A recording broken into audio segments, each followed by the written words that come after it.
प्रभू येशूच्या पवित्र आणि सामर्थ्यशाली नावात आपणा सर्वांना सलाम. उपासना कार्यक्रमाच्या नवीन भागात मी आपणा सर्वांचे पुन्हा एकदा मनपूर्वक स्वागत करतो. आजपासून आपण जुन्या करारातील अत्यंत महत्त्वाचा पुस्तकाचा म्हणजेच निर्गम पुस्तकाचा अभ्यास करीत आहोत. हे पुस्तक आपल्याला दाखवते की देव आपल्या लोकांना गुलामगिरीतून मुक्त करून त्यांना आपल्या योजनेनुसार कसे पुढे नेतो. आपण पाहतो की इस्रायल लोक मिसर देशात फार वाढले आणि सामर्थ्यवान झाले, पण नवीन फारोला त्याची वाढ पाहून भीती वाटली. त्यामुळे त्याने इस्रायल लोकांवर कठोर अत्याचार सुरू केले आणि त्यांना गुलाम बनवले. तसेच आपण पाहतो की फारोने इब्री मुलांना मारण्याची आज्ञा दिली, पण काही देवभय असलेल्या स्त्रियांनी देवाचे भय मानून त्या आज्ञेचे पालन केले नाही. त्यांच्या जीवनातून आपण देवावरील विश्वास आणि धैर्याचे सुंदर उदाहरण पाहतो. या अध्यायातून आपण शिकणार आहोत की संकटे आणि विरोध असतानाही देव आपल्या लोकांबरोबर असतो आणि त्याची योजना कधीही यशस्वी होत नाही. तर चला आजच्या वचनातून आपण देवाच्या विश्वासूपणाचा आणि संकटातही धैर्याने उभे राहण्याचा संदेश समजून घेऊया.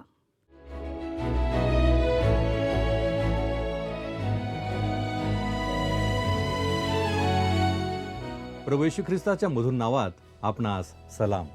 आपणा सर्वांच्या उपासना कार्यक्रमामध्ये हार्दिक स्वागत. मागील कार्यक्रमात आपण मत्तेकृत शुभवर्तमान या पुस्तकाचे अध्ययन संपविले आहे.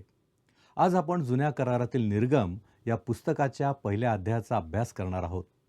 यामध्ये आपण जे विषय हाताळणार आहोत ते येणेप्रमाणे आहेत: प्रस्तावना आणि रूपरेषा, तिसरा विषय मिसर देशात इस्रायल लोक, आणि चौथा 2 स्त्रियांचे शौर्य. आता आपण निर्गम पुस्तकाची प्रस्तावना पाहणार आहोत. जरी उत्पत्ती आणि निर्गम या पुस्तकांमध्ये 350 वर्षांचं अंतर असले तरी उत्पत्तीच्या पुस्तकात सुरू झालेल्या इतिहासाचा पुढचा भाग निर्गमच्या पुस्तकात पुढे चालू राहतो. उत्पत्ती याचा 15वा अध्याय आणि 13 या वचनानुसार अब्रामाचे वंशज 400 वर्ष मिसर देशात राहणार होते. निर्गम ह्याचा 12वा अध्याय 40वे वचन, गलतीकारासपत्र 3रा अध्याय 16 आणि 17 या वचनांमध्ये 430 वर्षांचा उल्लेख आहे. म्हणजे अब्रामाला झालेल्या पाचारणानंतर 430 वर्षे आणि देवाने त्याला सांगितल्यापासून 400 वर्ष पूर्ण झाली. निर्गम म्हणजे बाहेर पडण्याचा मार्ग. हे पुस्तक रक्ताने आणि सामर्थ्याने झालेल्या तारणाची कथा सांगते. इब्री लोकासपत्र 11वा अध्याय आणि 23 ते 29 या वचनांमध्ये मोशेच्या विश्वासाचे वर्णन आहे. आपण ती वचने आता वाचूया. मोशे जन्मल्यावर त्याच्या आईबापांनी विश्वासाने त्याला 3 महिने लपवून ठेवले, कारण ते मूल सुंदर आहे असे त्यांनी पाहिले व त्यांना राजाच्या आज्ञेचे भय वाटले नाही. मोशे प्रौढ झाल्यावर त्याने आपणास फारोच्या कन्येचा पुत्र म्हणवण्याचे विश्वासाने नाकारले. पापाचे क्षणिक सुख भोगणे यापेक्षा देवाच्या लोकांबरोबर दुःख सोसणे हे त्याने पसंत करून घेतले. ख्रिस्ताप्रित्यर्थ विटंबना सोसणे ही मिसर देशातील धनसंपत्तीपेक्षा अधिक मोठी संपत्ती आहे असे त्याने गणले, कारण त्याची दृष्टी प्रतिफळावर होती. त्याने राजाच्या क्रोधाला न भीता विश्वासाने मिसर देश सोडला, कारण जो अदृश्य आहे त्याला पाहत असल्यासारखा त्याने धीर धरला. त्याने वलांडण सण व रक्तसिंचन हे विधी विश्वासाने पाळले. ते अशा हेतूने की प्रथम जन्मलेल्यांचा नाश करणाऱ्याने त्यांना शिवू नये. जसे कोरड्या भूमीवरून तसे ते विश्वासाने तांबड्या समुद्रातून पार गेले. मिस्री लोक तसेच करण्याचा प्रयत्न करत असता बुडून गेले. निर्गमचे पुस्तक हे उत्पत्तीच्या पुस्तकाचा पुढचा भाग असल्याचे दिसते. म्हणूनच काही विद्वानांनी निर्गमला उत्पत्तीचा सिक्वेल म्हणजे उत्तर भाग असे म्हटले आहे. डॉक्टर जी कॅम्बेल मॉर्गन म्हणतात, निर्गमच्या पुस्तकात कोणतेही नवीन सुरू होत नाही आणि काही पूर्णही होत नाही. उत्पत्ती याचा 46वा अध्याय आणि 27 या वचनानुसार याकोबाच्या घरातील 70 लोक मिसर देशात गेले होते, पण निर्गमाच्या वेळी सुमारे 21 लाख इस्रायल लोक मिसरमधून बाहेर पडले. असे मानले जाते की योसेफ मिसर देशात त्या काळात आला तेव्हा हिक्सोस किंवा मेंढपाळ राजे राज्य करत होते. ते शेमाच्या वंशातले लोक असल्यामुळे अब्राहम, इसाक आणि याकोब यांच्या वंशाशी संबंधित होते. खरे पाहता केवळ इस्रायल लोकच त्यांचे मित्र असावेत, कारण मिस्री लोक त्यांचा द्वेष करत होते. नंतर स्थानिक मिस्री राजवंश सत्तेवर आला आणि त्याने इस्रायल लोकांवर कठोर अत्याचार केले. हाच तो फारो होता ज्याला योसेफ कोण होता हे माहीत नव्हते. निर्गमच्या पुस्तकात मोशे हा मुख्य व्यक्ती आहे. त्याने ग्रंथपंचक म्हणजे उत्पत्ती, निर्गम, लेवीय, गणना आणि अनुवाद ही पुस्तके लिहिली. मोशेचे जीवन 40 वर्षांच्या 3 काळात विभागले जाते. पहिलं म्हणजे मिसर देशात फारोच्या राजवाड्यातील 40 वर्ष, दुसरं मिद्यांच्या रानातील 40 वर्ष आणि तिसरं इस्रायलचा नेता म्हणून अरण्यातील 40 वर्ष. मोशे याला मिसरमध्ये उच्च शिक्षण मिळाले, परंतु त्या शिक्षणामुळे तो इस्रायलची सुटका करण्यास तयार झाला नाही. देवाने त्याला 40 वर्ष अरण्यात प्रशिक्षण देऊन स्वतःच्या शक्तीवर नव्हे तर देवावर अवलंबून राहण्याचा धडा शिकवला. नंतर देवाने त्याला पुन्हा मिसरमध्ये पाठवले, जेथे त्याने इस्रायलच्या वडिलांना एकत्र करून फारोकडे जाणे अपेक्षित होते. फारो इस्रायलला जाऊ देणार नव्हता. त्यामुळे देव आणि मिसरच्या खोट्या देवतांमध्ये संघर्ष सुरू झाला. मिसर देश मूर्तीपूजेमध्ये बुडाला होता आणि त्या मूर्तीपूजेच्या मागे सैतानी शक्ती कार्यरत होती. निर्गम याचा 5वा अध्याय आणि 2ऱ्या वचनामध्ये फारो म्हणतो, हा कोण परमेश्वर की ज्याचे ऐकून मी इस्रायलला जाऊ द्यावे? पण देवाने स्वतःची ओळख त्याला करून दिली. शेवटी निर्गम याचा 9वा अध्याय आणि 27 या वचनात फारोने देवाची सत्ता मान्य केली आणि म्हणाला, मी या खेपेस पाप केले आहे, परमेश्वर न्यायी आहे. नंतर निर्गम याचा 10वा अध्याय 16व्या वचनामध्ये तो पुन्हा कबूल करतो, मी तुमचा देव परमेश्वर याच्या विरुद्ध आणि तुमच्या विरुद्ध पाप केले आहे. या प्रसंगावरून एक प्रश्न उपस्थित होतो, या पीडा का आल्या? त्या पीडा म्हणजे मिसर देशातील दैवतांशी देवाने पुकारलेले युद्धच होते. प्रत्येक पीडा ही मिस्रातील एखाद्या विशिष्ट दैवताला उद्देशून होती. निर्गम याचा 12वा अध्याय आणि 12 या वचनामध्ये असं म्हटलेलं आहे, कारण या रात्री मिसर देशात फिरून त्यातील मनुष्य व पशु या सर्वांचे प्रथम जन्मलेले मी मारून टाकेन आणि मिसर देशातील सर्व देवांचे शासन करीन. मी परमेश्वर आहे. मिसर देशातील कोणत्याही दैवतापेक्षा आपण म्हणजेच परमेश्वर कितीतरी महान आहोत आणि आपल्या लोकांना मुक्त करण्याची शक्ती आपल्यापाशी आहे हे त्याच्या लोकांना स्पष्ट करून सांगण्याची देवाची इच्छा होती. आता आपण निर्गम पुस्तकाची रूपरेषा पाहूया. अध्याय 1 ते 11 यामध्ये एक तारणारा दिसतो. अध्याय 1 मध्ये मिसर देशातील इस्रायल लोकांची गुलामगिरी, अध्याय 2 मध्ये मोशेचा जन्म, फारोच्या राजवाड्यातील पहिली 40 वर्ष, अध्याय 3 मध्ये मोशेला झालेले देवाचे पाचारण, मिद्यान प्रांतातील दुसरी 40 वर्ष. आपण पाहतो की जळणाऱ्या झुडपाची घटना तिथे आपल्याला दिसते. अध्याय 4 मध्ये मोशेचे मिसर देशात पुनरागमन, इस्रायल लोकांना सुटकेची घोषणा. अध्याय 5 ते 11 या अध्यायांमध्ये फारो बरोबर संघर्ष, मिसर देशातील 9 पीडा दिसतात. अध्याय 12 ते 14 यामध्ये मुख्य विषय आहे सुटका, जी रक्त आणि सामर्थ्याद्वारे मिळते. अध्याय 12 मध्ये वलांडण सणाची स्थापना, 10वी पीडा, प्रथम जन्मलेल्यांचा मृत्यू. अध्याय 13 आणि 14 मध्ये तांबडा समुद्र ओलांडणे, मिस्री सैन्याचा विनाश. अध्याय 15 ते 18 यामध्ये सिनाय पर्वताकडे कूच, जिथे आध्यात्मिक शिक्षण आपल्याला मिळतं. ख्रिस्ती अनुभवाशी सुसंगत असे 7 अनुभव आम्हाला पाहायला मिळतात. अध्याय 15 यातील 1 ते 22 या वचनांमध्ये तारण पावलेल्यांचे गीत, शूरचे रान म्हणजे तारण झाल्यावर जीवन म्हणजे केवळ सुख समृद्धीची शय्या नसते हे समजते. अध्याय 15 23 ते 26 या वचनांमध्ये मारा येथे कडू पाण्यात झाड टाकून ते गोड करणे याद्वारे ख्रिस्ताचा वधस्तंभ जीवनातील कडू अनुभवांना गोड बनवतो हे समजतंय.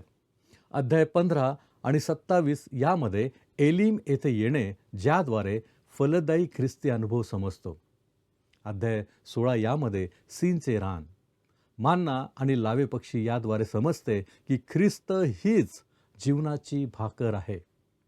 अध्याय 17 याची 1 ते 7 या वचनांमध्ये प्रहार झालेला खडक याद्वारे समजते तो खडक ख्रिस्तच होता. अध्याय 17 याच्या 8 ते 16 वचनांमध्ये अमालेक ज्यामध्ये देह स्वभाव आहे. अध्याय 18 यामध्ये इथ्रो जो मिद्यांचा याजक ज्याद्वारे दैवी प्रगटीकरणाच्या तुलनेत मानवी किंवा ऐहिक ज्ञान समजते. अध्याय 19 ते 24 यामध्ये नियमशास्त्राविषयी माहिती मिळते. अध्याय 19 मध्ये सिनाय पर्वतावर आगमन, नियमशास्त्र स्वीकारण्याचा करार. अध्याय 20 मध्ये 10 आज्ञा आणि वेदीविषयीच्या सूचना. अध्याय 21 ते 24 यामध्ये सामाजिक कायदे याविषयी माहिती. अध्याय 25 ते 40 यामध्ये दर्शन मंडपाची रूपरेषा आणि बांधकाम ज्याद्वारे आम्हाला ख्रिस्ताचे एक नमुनेदार रूप आणि प्रतिमा पाहायला मिळते. अध्याय 25 ते 30 यामध्ये निवास मंडपाची रूपरेषा आणि मुख्य याजकाच्या वस्त्रांचा नमुना. अध्याय 31 यामध्ये निवास मंडपाचे कारागीर, इस्रायलासाठी शब्बात हे एक चिन्ह देण्यात येते. अध्याय 32 ते 35 यामध्ये सोन्याचे वासरू, मोडलेला कायदा, मोशेची मध्यस्थी आणि नियमशास्त्राच्या दुसऱ्या पाट्या याविषयी माहिती मिळते. अध्याय 36 ते 39 यामध्ये निवास मंडपाच्या बांधकामाची माहिती. अध्याय 40 मध्ये निवास मंडप उभारला जातो आणि परमेश्वराच्या तेजाने भरून जातो. निर्गमच्या पुस्तकाची सुरुवात अंधकारमय वातावरणात होते आणि शेवट गौरवाने होतो. आता आपण निर्गमच्या अध्याय 1चा अभ्यास करणार आहोत. अध्याय 1 मध्ये जे विषय आपण हाताळणार आहोत ते येणेप्रमाणे आहेत. पहिला विषय मिसर देशात इस्रायल लोक आणि दुसरा विषय 2 स्त्रियांचे शौर्य. निर्गमच्या सुरुवातीच्या काही वचनातून या पुस्तकाचा संबंध उत्पत्तीच्या वृत्तांताशी जोडला जातो. जे लोक मिसर देशात आले होते त्यांची यादी सर्वप्रथम दिली आहे आणि त्या दरम्यानचा काळ थोडक्यात वर्णन केला आहे. निर्गम पहिला अध्याय आणि 7 हे वचन उत्पत्तीच्या वृत्तांताचीच पुढे सांगता करतं. या पुस्तकातील मुख्य वचन निर्गम 20वा अध्याय आणि दुसरं हे वचन आहे, ज्यात असे म्हटले आहे, ज्याने तुला मिसर देशातून दास्यगृहातून आणले तो मी परमेश्वर तुझा देव आहे. आता आपण मिसर देशात इस्रायल लोक हा विषय थोडक्यात अभ्यासणार आहोत. यासाठी आपण वाचूया निर्गमाचं पुस्तक पहिला अध्याय आणि 1 ते 6 ही वचने. याकोबाबरोबर जे इस्रायल वंशज सहकुटुंब मिसर देशात गेले त्यांची नावे ही: रऊबेन, शिमोन, लेवी व यहुदा, इसाखार, जबुलून व बन्यामीन, दान व नफ्ताली, गाद व आशेर. याकोबापासून झालेले एकंदर 70 जण होते. योसेफ हा मिस्रातच होता.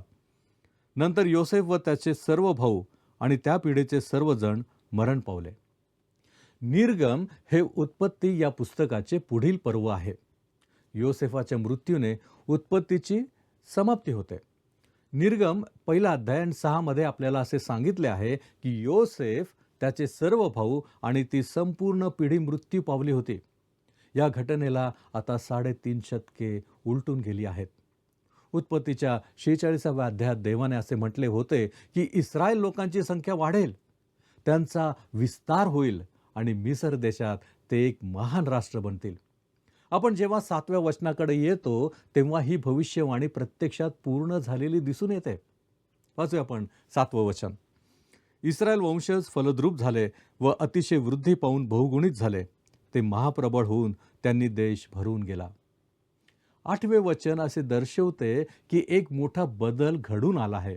वाचूया 8वं वचन. पुढे योसेफाची ज्याला माहिती नव्हती असा एक नवीन राजा मिसर देशावर आला. मिसरमध्ये नवीन फारो सत्तेवर आला ज्याला योसेफाची ओळख नव्हती. परदेशी शासकांना हटवून स्थानिक मिस्री राजवंश पुन्हा सत्तेवर आला असावा.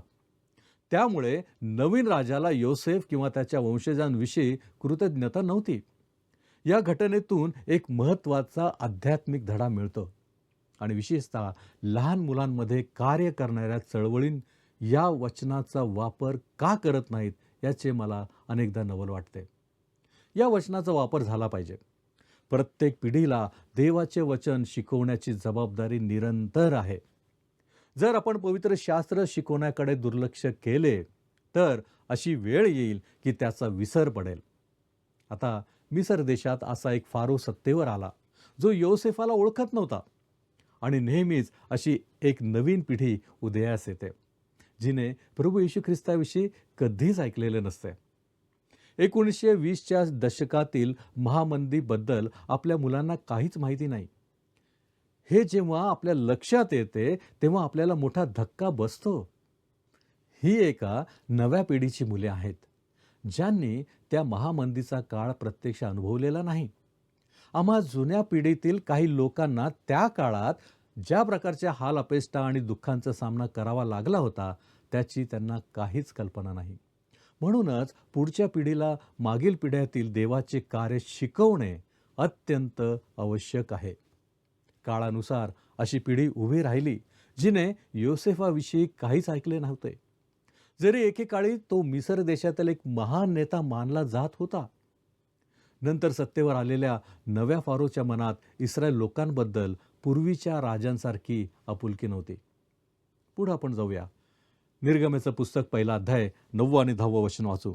तो आपल्या लोकांना म्हणाला, पहा, या इस्रायल वंशाचे लोक आपल्यापेक्षा संख्येने व बलाने अधिक झाले आहेत.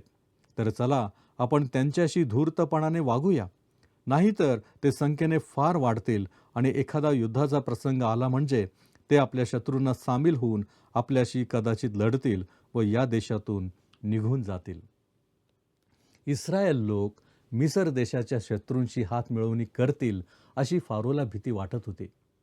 जरी त्याला गुलामांची गरज होती तरी समस्या सोडवण्याचा सोपा मार्ग म्हणजे इस्रायल लोकांना जाऊ देणे हा होता. पण त्याऐवजी फारोने त्यांना मुक्त करण्याऐवजी जगज्ञानाने परिस्थिती हाताळण्याचा प्रयत्न केला. पुढे आपण जाऊया. 11वं वचन. त्यांनी त्यांच्यावर कामाचा बोजा लादून त्यांना जेरीस आणावे या हेतूने त्यांच्यापासून बिगार काम करून घेणारे मुकादम नेमले. तेव्हा त्यांनी फारोसाठी पिथोम व रामसेस ही कोठारांची नगरे बांधली. इस्रायल लोकांना मिसर देशात कठोर गुलामगिरी करावी लागली. त्यांनी पिरॅमिड बांधले नाहीत कारण ते खूप आधीपासून अस्तित्वात होते. पण त्यांना पिथोम आणि रामसेस ही कोठारांची नगरे बांधण्यास भाग पाडले गेले. ते स्वतः विटा तयार करून नगरांचे बांधकाम करत होते. सुरुवातीला विटा बनवण्यासाठी त्यांना कडबा पुरवला जात असे. पण जसजसा फारोचा छळ वाढत गेला तसतसे त्यांना स्वतःच कडबा शोधावा लागत असे. तरीही पूर्वी इतक्याच विटा तयार करण्याची सक्ती त्यांना करण्यात आली. एका प्राध्यापकांनी रामसेस नगरातील कडबा नसलेली वीट दाखवून पवित्र शास्त्रातील वर्णन अचूक असल्याचे सिद्ध केले. मिसर देशात इस्रायल लोकांची अवस्था अत्यंत कठीण होती आणि मिस्री लोक त्यांचे जीवन अधिकाधिक कष्टमय बनवत होते. पुढे आपण जाऊया. 12वं वचन. पण जितके अधिक त्यांनी त्यांना जाचले तितके अधिक ते वाढून बहुगुणित झाले व त्यांचा चोहोकडे विस्तार झाला. त्यांना इस्रायल वंशजांचा तिटकारा वाटू लागला. देवाने अब्रामाला अगोदरच सांगितलेले होते की इस्रायल लोक मिसर देशात मध्ये परके म्हणून राहतील, गुलाम बनतील आणि 400 वर्ष छळ सहन करतील. उत्पत्ती याचा 15वा अध्याय आणि 13वं वचन आपण पाहू शकता.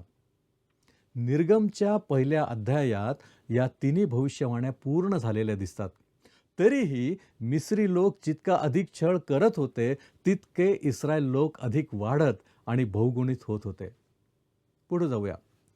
13 ते 15 ही वचने. म्हणून मिस्री लोक इस्रायल वंशजांपासून सक्तीने काम घेऊ लागले. त्यांना मातीचा गारा व विटा करायला आणि शेतात हर तऱ्हेची कामे करायला लावत. असल्या बिकट कामाने त्यांना जीव नकोसा झाला, कारण ही सर्व कामे मोठ्या सक्तीची असत. 2 इब्री सोयीणी होत्या. एकीचे नाव शिप्रा व दुसरीचे नाव पुवा. त्यांना मिसरच्या राजाने आज्ञा केली की मिस्री लोकांनी इस्रायल लोकांना केवळ गुलाम बनवले इतकेच नव्हे, तर त्यांच्यावर कठोर अत्याचारही केले. तरीसुद्धा देवाचा आशीर्वाद त्यांच्यावर होता आणि त्यांची संख्या सतत वाढत होती. हे पाहून फारोने समस्या सोडवण्यासाठी इब्री सुईणींशी चर्चा केली. या 2 स्त्रियांची नावे अर्थपूर्ण आहेत. शिप्रा म्हणजे सौंदर्य आणि पुवा म्हणजे वैभव. मिस्रातील स्त्रिया त्यांच्या सौंदर्यासाठी आणि वैभवासाठी ओळखल्या जात. या स्त्रिया बहुधा उच्च पदावर होत्या आणि बाळंतपणाची जबाबदारी सांभाळणाऱ्या परिचारिकांच्या प्रमुख होत्या. पुढे आपण जाऊया. 16वं वचन. तुम्ही इब्री स्त्रियांचे बाळंतपण करीत असता प्रसूत होण्याच्या जागी त्या बसल्या म्हणजे नीट पहा, आणि मुलगा असला तर त्याला जिवे मारा, पण मुलगी असली तर तिला जिवंत ठेवा. प्रभू येशू ख्रिस्त यांच्याकडे जाणारी वंशावळ नष्ट करण्याचा सैतानाचा हा आणखी एक प्रयत्न होता. जुन्या करारापासून नव्या करारापर्यंत सैतानाने ख्रिस्ताच्या वंशावळीला मोडून टाकण्याचे अनेक प्रयत्न केले. यहुदी लोकांचा वारंवार विनाश करण्याचा प्रयत्न झाला असून जगभर दिसणारा यहुदी विरोध हा सैतानी प्रवृत्तीचा भाग मानला जातो. यामुळे देवाच्या लोकांनी अशा वृत्तीपासून दूर राहावे, कारण बहुतेक वेळा देवाचे ज्ञान नसलेले लोकच यहुदी लोकांचा छळ करतात. कोणीतरी निःसंशयपणे असा विचार करत असेल की हे खरे आहे की अज्ञानाच्या काळात मंडळीने यहुदी विरोधी भूमिका घेतली होती, परंतु तो काळ अज्ञानाचा होता आणि त्यावेळी मंडळी देवाच्या वचनापासून खूप दूर गेली होती. ती केवळ बाह्य धार्मिक व्यवहारांमध्येच गुंतलेली होती. साधारणपणे देवाच्या वचनाचा अभ्यास करणारी कोणतीही व्यक्ती यहुदी विरोधी होऊ शकत नाही. आता आपण 2 स्त्रियांचे शौर्य हा विषय थोडक्यात अभ्यासणार आहोत. सैतानाने इस्रायलच्या संतानांचा नायनाट करण्याचा प्रयत्न केला असता देवाने हस्तक्षेप केला. वाचू आपण 17 ते 20 ही वचने. त्या सुईणी देवाचे भय बाळगणाऱ्या होत्या, म्हणून त्यांनी मिस्री राजाच्या हुकुमाप्रमाणे न करता मुलगेही जिवंत राहू दिले. तेव्हा मिस्री राजाने त्या सुईणींना बोलावून विचारले, तुम्ही हे का केले? मुलगे का जिवंत राहू दिले? त्या सुईणी फारोला म्हणाल्या, इब्री बायका काही मिस्री बायकांप्रमाणे नाहीत.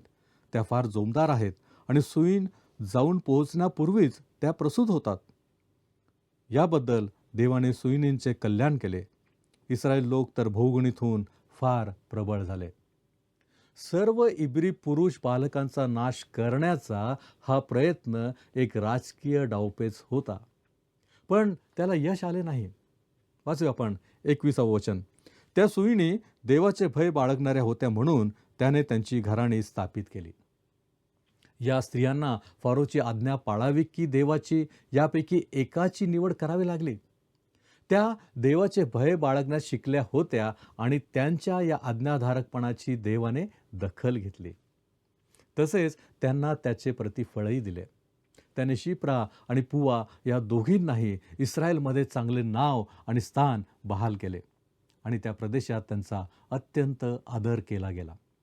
जाऊया आपण पुढचं वचन वाचण्यासाठी. 22वं वचन. तेव्हा फारोने आपल्या सर्व लोकांना आज्ञा केली की जन्मेल तो प्रत्येक मुलगा नदीत टाका आणि प्रत्येक मुलगी जिवंत ठेवा. जर या आदेशाची अंमलबजावणी झाली असती तर इस्रायल लोक लवकरच नष्ट झाले असते. फारोच्या आदेशाचे पालन झाले नाही. निर्गमच्या पुस्तकातील पुढील अध्याय हे स्पष्टपणे दाखवून देतात. इस्रायल लोकांना मिसर देशाच्या गुलामगिरीतून मुक्त करण्यासाठी देवाने मोशेला उभे केले. निर्गम हे मुक्तीविषयीचे एक महान पुस्तक आहे. आज देव आपल्याला पाप, जग, देह आणि सैतान या सर्वांपासून कशा प्रकारे मुक्त करतो आणि स्वर्गासाठी तारतो ते हे पुस्तक एका प्रतिकात्मक स्वरूपात प्रकट करते. प्रियांनो, सुटका देणाऱ्या या महान देवाची अधिक माहिती मिळवण्यासाठी आमचा कार्यक्रम पाहत राहा. पुन्हा भेटूया याच कार्यक्रमामध्ये. आपण प्रार्थना करूया. आमच्यावरती प्रीती करणाऱ्या आमच्या महान प्रेमळ परमेश्वरा, आम्ही तुझे उपकार मानतो, धन्यवाद देतो बापा, की एका नवीन पुस्तकाची सुरुवात आज आम्हाला करायला मिळालेली आहे. आणि प्रभूजी, या पुस्तकाच्या द्वारे तू आमच्यासमोर एक महान विषय ठेवलेला आहे, सुटका. होय प्रभूजी, या विषयाच्या द्वारे तू आमच्याशी बोलणार आहेस, बोलत आहेस. आम्ही तुझे मनापासून आभार मानतो. खरोखर परमेश्वरा, तू सामर्थ्यवान असा आमचं जिवंत देव आहेस. आणि बापा, तुझ्या लेकरांसाठी सर्व काही तू उत्तम रीतीने करून सर्व गोष्टी हाताळतोस, याच्याबद्दल आम्ही तुझे उपकार मानतो. या नवीन पुस्तकामध्ये निर्गमच्या प्रभूजी आम्हाला ज्या ज्या गोष्टी शिकायला मिळणार आहेत, त्याच्याबद्दल आम्ही अगोदरच तुझे मनापासून आभार मानतो. या सर्व गोष्टी आमच्या अंतःकरणामध्ये ठसण्यासाठी आणि आमच्या दैनंदिन जीवनामध्ये प्रभूजी त्याचं पालन करण्यासाठी तो आम्हा प्रत्येकाला सहाय्य कर. तारणारा प्रभू येशू ख्रिस्त याच्या गौरवी नावात ही प्रार्थना करतो, म्हणून तो ऐक. आमेन. ख्रिस्ताची कृपा आपणाबरोबर सदैव असो.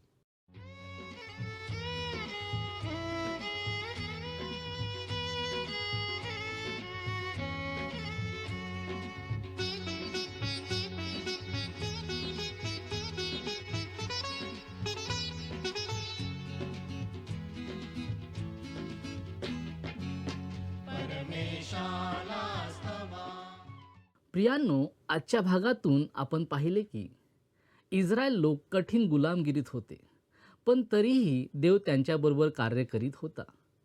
फारोने त्यांना दाबण्याचा प्रयत्न केला, परंतु जितका छळ वाढला तितके इस्रायल लोक अधिक वाढले.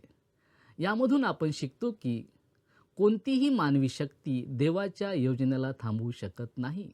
आपण त्या देवाचे भय असलेल्या सुईणींचेही उदाहरण पाहिले, ज्यांनी राजाच्या आज्ञेपेक्षा देवाची आज्ञा मोठी मानली. त्यांच्या धैर्यामुळे अनेक जीव वाचले. या अध्यायातून आपल्यासाठी एक महत्त्वाचा संदेश आहे. जेव्हा जीवनात संकटे, विरोध किंवा अन्याय येतात, तेव्हा घाबरून जाऊ नका, कारण देव आपल्या लोकांना कधीही सोडत नाही. कदाचित आज आपणही एखाद्या कठीण परिस्थितीतून जात असाल, पण लक्षात ठेवा, देव शांतपणे आपल्या जीवनात कार्य करीत असतो आणि योग्य वेळी तो मार्ग काढतो. पुढील भागात आपण मोशेच्या जन्माची आणि देवाने त्याला विशेष कार्यासाठी कसे तयार केले याची अद्भुत कथा पाहणार आहोत. तोपर्यंत प्रभूवर विश्वास ठेवा, धैर्याने पुढे चला आणि देवाच्या वचनात स्थिर राहा. देवाची कृपा आणि शांती सदैव आपल्या जीवनात राहो. धन्यवाद. मागील कार्यक्रमातील प्रश्नाचे उत्तर आहे पर्याय डी. पुनरुत्थानानंतर येशूने प्रथम दर्शन मरिया मगदालियाला दिले.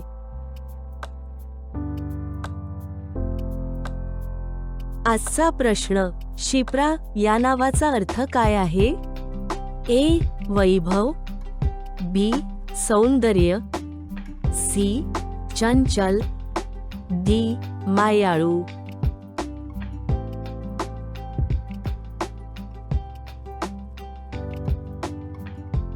प्रियांनो, या प्रश्नाचे उत्तर उद्या सकाळी 6 वाजण्याच्या आधी पर्याय ए, बी, सी किंवा डी लिहून आपले नाव, पत्ता आणि ठिकाण यासोबत मोबाईल नंबर 7021474742 वर SMS किंवा व्हॉट्सॲप करा. हा कार्यक्रम आपणास आवडला काय? आता आम्हाला एक मिस कॉल करा.